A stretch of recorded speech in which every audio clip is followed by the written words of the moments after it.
사도행전 17장 1절에서 34절까지 다 읽었습니다.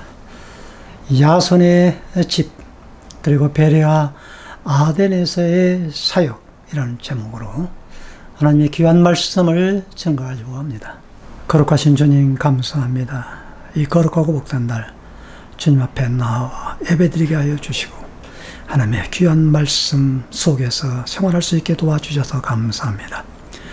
영과 진리로 드리는 이 예배를 받아 주옵시고 주의 성령께서 오늘 이 자리에 함께해 주셔서 꼭 필요한 말씀으로 우리의 심령을 두드려 주옵시고 하나님의 귀한 말씀이 우리의 삶 속에 새겨지며 삶으로 이어지도록 도와주옵소서. 살아계신 주 예수 그리스도의 이름으로 감사하고 간절히 기도 올려옵나이다. 아멘.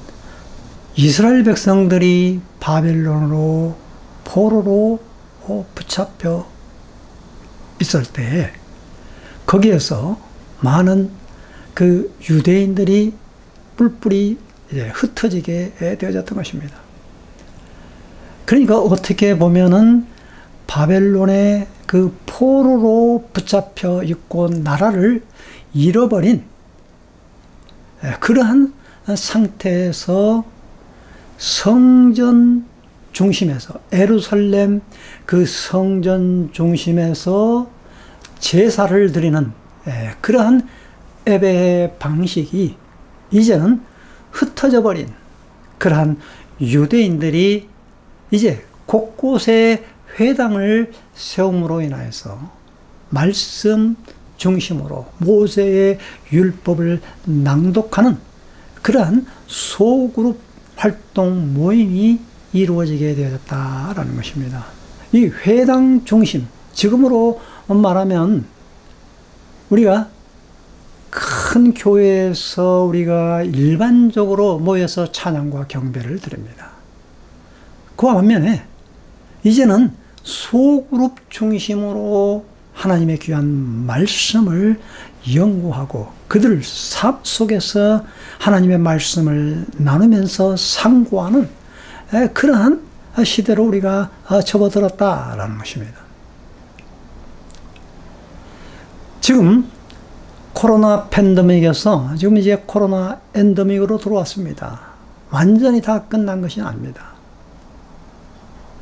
그렇기 때문에 우리가 굳이 꼭 예배당에 와서만 드려야 되는 그러한 예배당 중심의 그 모임을 우리가 강조해서는 아니 될 것입니다. 그러면 이 소그룹에서 집에서 모이는 그 하나님의 그 말씀이 또 그것만 옳다, 그것만은 아닌 것입니다. 이제는 소그룹의 모임, 그곳에 있던 그런 말씀들이 하나님의 말씀을 그 깨달은 사람들이 이제는 또 한데 모여서 예배당으로 모여서 같이 공동체 생활을 이루면서 하나님을 찬양하게 될 때 더욱더 감격적인 예배가 되어질 것입니다. 그러니까 온라인 예배만 옳다, 아니면 예배당 중심으로 모여야만 한다, 그런 주장이 아니라 이제는 같이 하나가 되어지는 그러한 모임으로 우리가 나아갈 때에 하나님께서는 우리 예배를 기쁘게 받아주실 것이고 건전한 교회로 성장하게 되어질 것입니다. 오늘 본문의 말씀에서 크게 세 가지의 내용으로 나옵니다. 야손의 집에서 데살로니가 교회가 탄생되어졌습니다.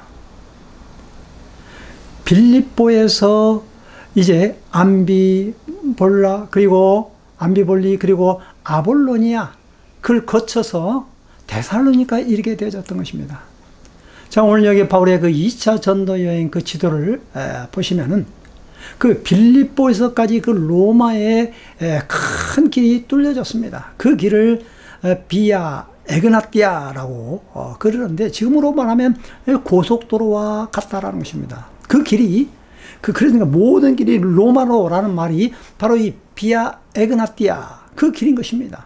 그 길이 지금도 보존되어 있습니다. 그 돌로 이렇게 되어져 있는, 그러니까 하이웨이, 그 길을 따라서 이제 데살로니가에 오게 되어졌는데, 지금도 그 그리스의 그 데살로니키라는 그러한 도시인 것입니다. 마게도냐의 행정적인 수도인 것입니다. 그곳에서 이제 바울의 그 일행은 사역을 시작하게 되어지는데, 회당에 먼저 들어가서 복음을 증거하게 되어집니다. 바울의 그 복음 증거의 내용은 다른 것이 아니었습니다. 오로지 예수 그리스도의 그 죽으심과 그 부활에 초점이 맞춰지고 예수가 그리스도다라는 그러한 그 초점하에서 유대인들이 모이는 그 회당에 들어가서는 그 모세의 율법을 배경으로 해서 그 일이 성취되어졌다라는 것을 예수 그리스도로 맞춰지게 되어지고, 그 사례에 모여있는 사람들이 회개하고 주님을 받아들이고 영접하는 그러한 놀라운 일들이 벌어지게 되어졌는데, 3주 동안 그 일이 벌어지게 되어졌습니다. 그러면은 어디에서 묵었습니까? 거기에 야손의 집에서 머물게 되어졌던 것입니다. 그 회당 중심으로 모였던 유대인들은 시기를 했습니다. 우리가 밥줄이 끊겼다 이겁니다. 그리고 거기에 모여있던 그 개종한 그 헬라 사람들이 많이 모였었는데, 그 헬라 사람들은 거의가 다 바울의 메시지를 듣게 되어졌고, 그것으로 모이게 되어졌다라는 것입니다. 오늘 여기 본문의 말씀에 3주 동안이라고 이렇게 새 안식일 가르쳤다고 그러는데요. 사도행전 20장에 보면은 또 다시 이제 그 3개월 동안 다시 그 데살로니가에 머물면서 그곳에서 제자들을 세우는 그러한 장면이 나오고, 사도행전 20장 4절에서 보면 7명의 제자 이름이 나옵니다. 베레아의 누구와 그리고 데살로니가의 그 두 사람 그 이름이 나오게 되어지는 것이죠. 그 팀이 그곳에 있다라는 것입니다. 아리스타고와 세군도, 저도 참 애우기가 힘이 든데요. 그 석 달 동안 머무르면서 바로 이 7명이 등장하게 되어지는데, 바로 드로아에 갔을 때 먼저 그들이 바울팀을 기다리는 그러한 장면이다라는 것입니다. 자, 그래서 그곳에서 야손의 집에서 데살로니가 교회가 탄생되어진 것을 우리는 알 수가 있고요. 루디아의 집에서 빌립보 교회가 탄생이 되어졌습니다. 예루살렘 교회에서도 바로 마가의 다락방에서 시작이 되어졌죠. 그렇기 때문에 바로 이 집, 모든 그러한 교회가 바로 건물 중심으로 먼저 세워진 것이 아니라 소그룹 활동에서 점차적으로 복음이 그 속에 싹이 틈으로 인하여서 확대되어지는 가운데 건물 예배당이 세워지게 되어졌다라는 것입니다. 자, 그런데 이 데살로니가에서의 그 사역은 참으로 많은 어려움이 있었던 것입니다. 어떤 어려움인고 하니, 그 두 가지 반응을 나타낸 사람이 있었는데, 헬라 사람들이 또 그리고 귀부인 사람들이 바울을 따랐습니다. 그러나 거기에 있던 회당에 모여 있던 그 유대인들은 시기였습니다. 그리고 폭동을 일으켰습니다. 심지어는 불량배들을 동원해가지고 야손의 집에 습격을 해가지고 바울과 실라 그 팀들을 완전히 다 없애버리려고 그렇게 계획을 세웠던 것인데, 바울과 실라를 찾을 수 없고, 바로 그들의 그 일행, 야손과 또 나머지 사람들을 이제 잡아다가 내치면서 고소하게 되어졌던 겁니다. 읍장에게 데려와서 이 사람들이 천하를 어지럽힌 사람들이다. 그리고 황제의 명을 거역해서 또 다른 임금을 선전하고 있다. 그 고소의 내용이었던 것입니다. 보석금을 주고 풀려나오게 되었던 것입니다. 학자들이 많이 모여있고 무역 상인들, 그리고 그 비아 에그나띠아 그 고속도로 사이에서 위치해 있기 때문에 여러 인종들이 모여있고 유대인의 회당이 있었던 그러한 곳이었다라는 것입니다. 관습대로 매일 그 하던 대로 하나님의 말씀을 강론했다라는 이야기죠.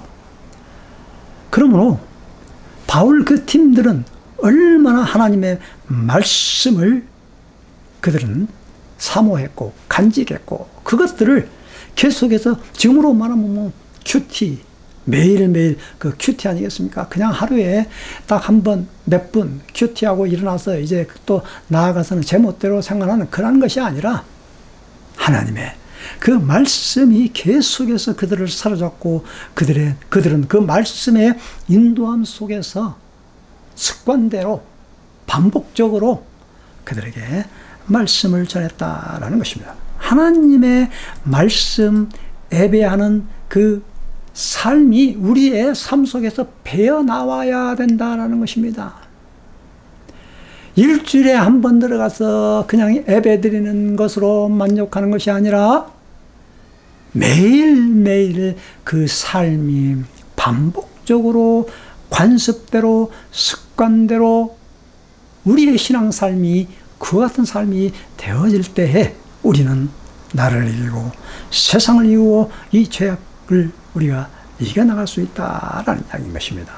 복음을 증거하는 자들이 그 유대인들이 볼 때에는 천하를 어지럽게 하는 자들이에요. 왜 그렇습니까?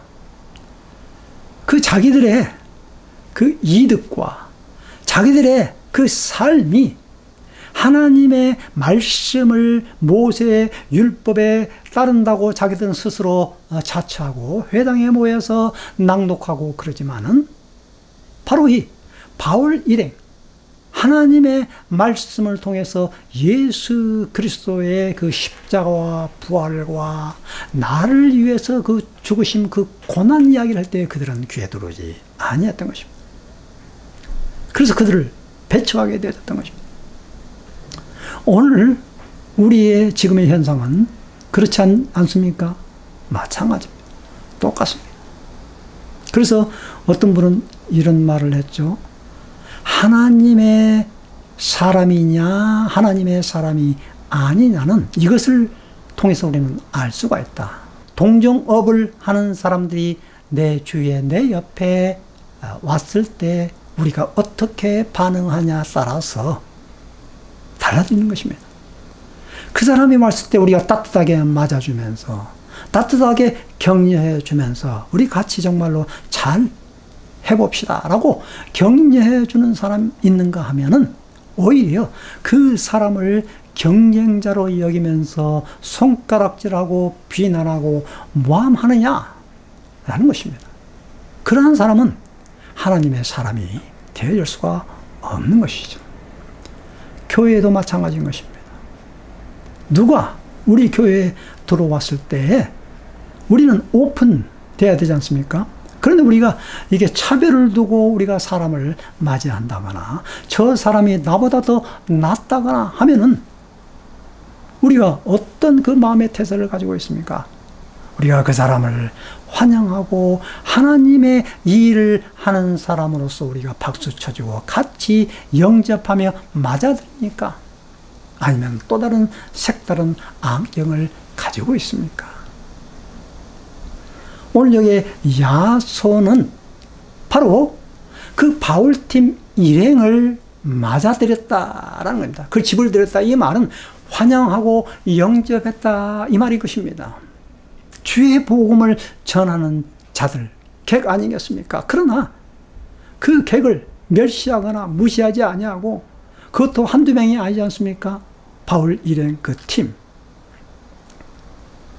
누가는 빌립보에 남겨졌다고 그래요. 그러나 이 세 명, 바울과 실라와 이 디모데, 이 세 명을 맞아들임으로 인하여서 그곳에서 제자가 세워지는 그러한 놀라운 축복을 받게 되어졌던 것입니다. 여기서 특이한 것은 야손이 어떠한 사람이고 특이한 그 성격이 무엇인가에 대해서 전혀 이야기를 하지 않고 있습니다. 야손은 그 집에서 바로 그 팀들을 받음으로 인하여서 데살로니가 훌륭한 그러한 교회가 탄생되어진 것을 우리는 알 수가 있는 것입니다. 우리는 천하를 어지럽게 하는 자들로 그들을 대하고 있습니까? 복음을 방해하는 자로 대하고 있습니까? 아니면 야손의 그 심령처럼, 야손의 마음처럼 그들을 받아들이고 그들을 영접하고 있습니까? 바울과 실라를 베레아로 보냈습니다. 한 80여 킬로 떨어졌죠. 자, 여기 지도 보면은 그 데살로니가와 그 베레아, 이것도 다 그 비아 에그나띠아 그 고속도로 하이웨이 그런 길입니다. 11절에 이렇게 나와 있죠. 베레아의 유대 사람들은 데살로니가의 유대 사람들보다도 더 고상한 신사적인 사람이죠. 고상한 사람들이어서 아주 기꺼이 말씀을 받아들이고 그것이 사실인지 알아보려고 날마다 성경을 상고하였다. 데살로니가의 그 유대 사람들보다 더 그랬죠. 유대 사람들보다 더 세 가지의 특성을 말하고 있습니다. 고상하다 이 말입니다. 유게네스라는 헬라어 뜻이 있는데요. 태생이 좋은 가문에서 태어난 것처럼 고귀한 혈통의 의미를 가진다. 마음이 고상하고 고결하고 도량이 넓은 의미를 의미하며 고상한 태도와 외모까지 그 의미가 확대되어졌다라는 것입니다. 베레아 사람은 비록 데살로니가보다도 소도시에 있는 그러한 사람이었지만은 고상했습니다. 그 말은 하나님의 말씀을 기꺼이 받아들이는 오픈되어진 그러한 마음을 간직한 그러한 사람이었고, 그리고 말씀을 기꺼이 받아들이는 그러한 사람이었던 것입니다.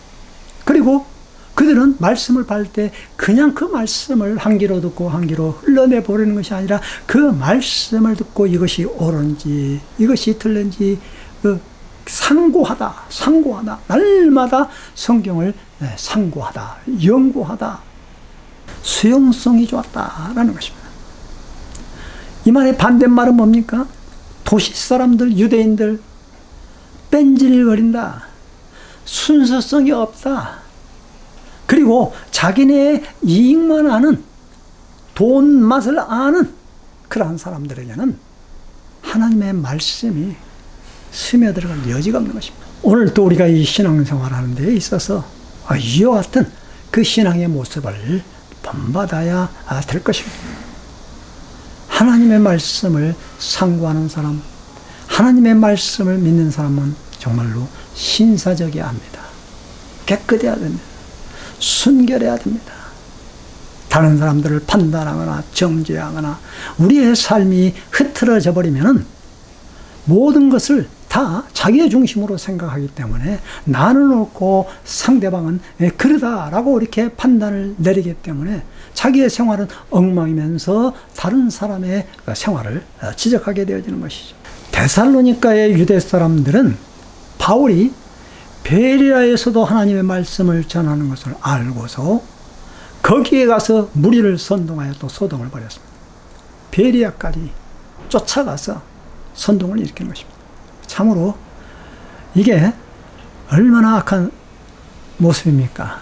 그 신도들은 바울을 바닷가 항구로 보냈습니다. 실라와 디모데는 거기에 그대로 남고 바울 홀로 떠나게 됩니다. 자, 그래서 떠나게 되면서 바울은 그들에게 할 수 있는 한 실라와 디모데를 보내달라라고 이렇게 하고 떠나가게 되었던 것입니다. 자, 그래서 아덴의 사역이 시작되어집니다. 배를 타고 오는 그 광경의 모습이 그 아테네에 너무나도 웅장한 그러한 건물들이 눈에 들어오게 되어졌던 것입니다. 온 도시가 우상으로 가득 차 있는 것을 보게 되었을 때 바울은 격분하지 않을 수가 없다는 것입니다. 많은 사람들은 그 아테네의 그 신전을 보고 감격하고 놀라고 감동하고 그냥 주눅이 드는데 말이죠. 그 신전 앞에 보면은 그 파르테논 그러한 그 신전이랄지 말이죠. 얼마나 불가사의 그러한 건축물 아니겠습니까? 아테네 전체가 하나의 신전. 그 이름도 그 아덴 이름도 아테네 여신 아테네에서 유래되어진 것입니다. 그 한 광장에서 만나는 사람들과 날마다 토론했습니다. 그 유명한 그곳에 에피쿠로스 철학자, 스토아 철학자, 그곳에 다 모여 있었던 것입니다. 그 당시. 에피쿠로스 학파는 죽으면 그 몸과 영혼이 원자로 되어진다. 그리고 스토아 학파는 죽으면은 최상의 자유로 도달한다라는 그러한 그 철학자들이 모여있는 그곳에서 그들과 함께 토론과 경쟁을 벌이고 있는 것입니다. 그러니까 최고의 그러한 지식이라고 하는 지식자들이 그곳에 다 모여 있었던 것입니다. 바로 이 바울이 세계 내놓으라 하는 그러한 그 철학자들과 함께 이제 거기에 대해서 세계 무대에 데뷔하는 그러한 말씀이 나오게 되죠. 그 설교의 제목이 무엇이냐? 제목이 알지 못하는 신이다 라는 것입니다. 알지 못하는 신. 자, 모든 아테네 사람들이 거기에 살고 있는 그 애국 사람들조차도 무엇이나 새로운 것을 말하고 듣는 일로만 세월을 보낸 사람들이다. 그러니까 그들의 귀는 지금으로 말하면 아주 그냥 당나귀의 귀처럼 수많은 그 떠드는 모든 그러한 사상, 철학, 그러한 그 지식적인 그런 모든 이야기를 다 듣는, 재미로 듣는 매일매일마다 그 말을 듣고 토론하는 그런 학문의 장소였던 것입니다. 그 아레오바고 법정에서 바로 알지 못하는 신이라는 제목으로 이제 그들에게 말씀을 전하는 것입니다. 왜 알지 못하는 그 신입니까? 거기에 아테네에 그 알지 못하는 신이라는 것을 바울이 보게 되었던 것입니다. 미지의 신, 그러니까 그들이 알지 못하는 신에게까지 노염을 살까봐 또 다른 그 신을 섬깁니다. 그러니까 모든 각종 우상의 모든 신들은 다 거기에 담겨져 있다라는 이야기죠. 그 도시에. 자, 그래서 바울은 이렇게 말하죠. 나는 여러분이 알지 못하고 예배하는 그 대상을 여러분에게 알려드리겠습니다. 이 카탕켈로, 알려드리다 이 말에 선포하다, 복음을 선포하다, 카탕켈로. 바울은 그들과 견주는 철학적인 철학자들 앞에 놓고 지금으로 말하면 뭐 박사들 모여있는 그러한 상태에서 복음을 증거하는 것이죠. 그 24절에도 쭉 읽어보면 모든 것을 창조하신 하나님께 하늘과 땅의 주님, 사람의 손으로 지은 신전에 거하지 않는다. 그렇게 첫 말을 내주는 것입니다. 이렇게 웅장한 그러한 신전들이 많이 있는 사람의 돌로 만든, 석고로 만든 그곳에 우리 하나님은 존재하지 않는다. 온 우주 만물을 창조하신 하나님은 하나의 큰 웅장한 그러한 건물이라 할지라도 그것에 거주하지 아니하시다라는 거예요. 그리고 그분은 모든 족속을 한 혈통으로 만드셨다라는 것입니다. 27절에 보니까 이렇게 하신 것은 사람으로 하여금 하나님을 찾게 하시라는 것입니다. 사람이 하나님을 더듬어 찾기만 하면 만날 수 있다. 그렇게 말하고 있는 거죠. 그곳에서 뭐 더듬어가지고 눈을 감고 더듬어가지고 자기들이 알고 있는 그런 신들을 찾아가는 그러한 사람들에게 그렇게 말하고 있는 것이죠. 아주 바울의 그 설교는 정말 독특하고 그들에게 맞는 고상한 그러한 말을 동원해서 설교하는 것을 우리는 여기서 찾아볼 수가 있는 것이죠. 자, 30절에 보니까 하나님께서는 무지했던 시대에는 눈 감아주셨지만 이제는 어디에서나 모든 사람에게 회개하라고 명하셨다.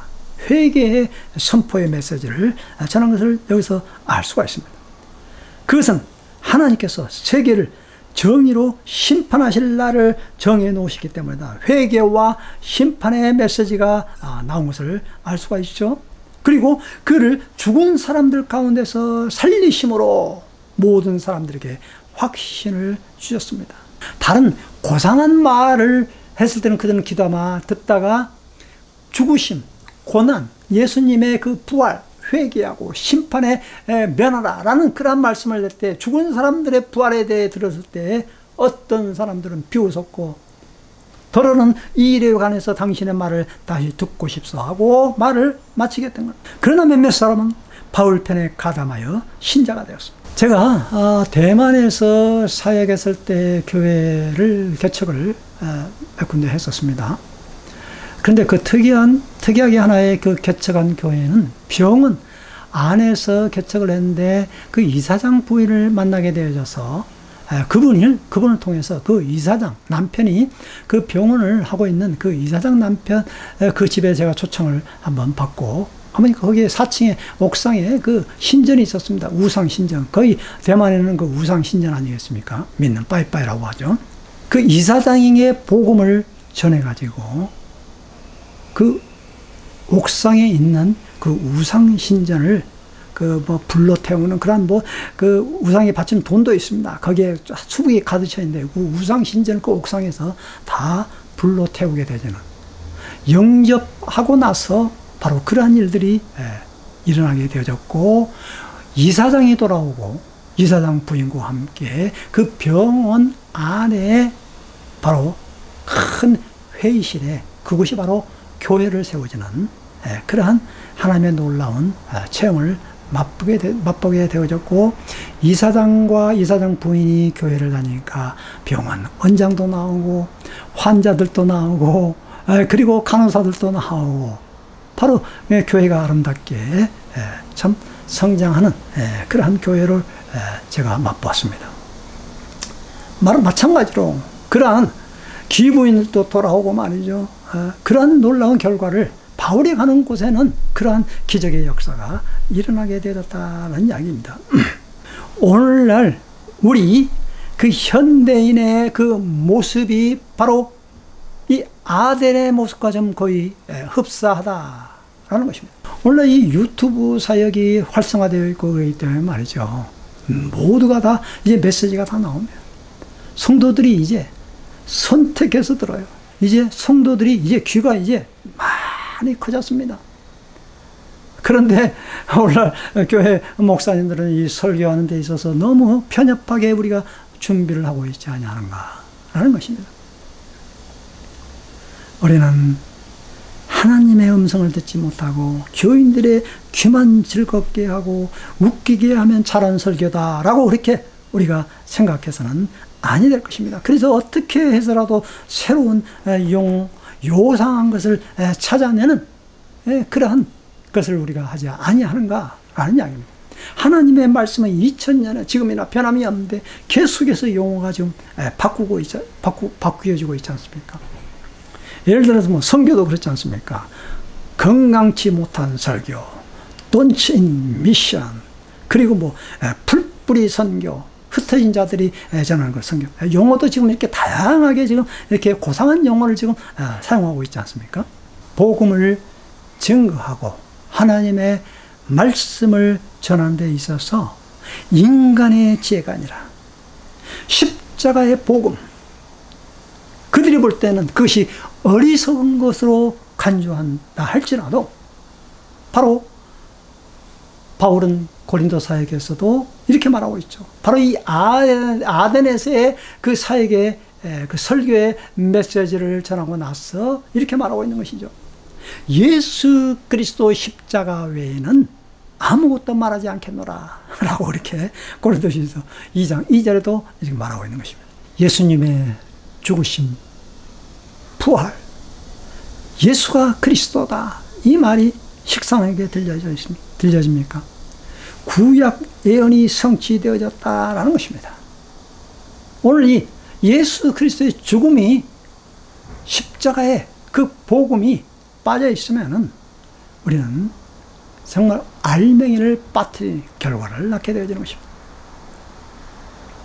풍요 속의 빈곤이다 라는 그 말이 나오죠.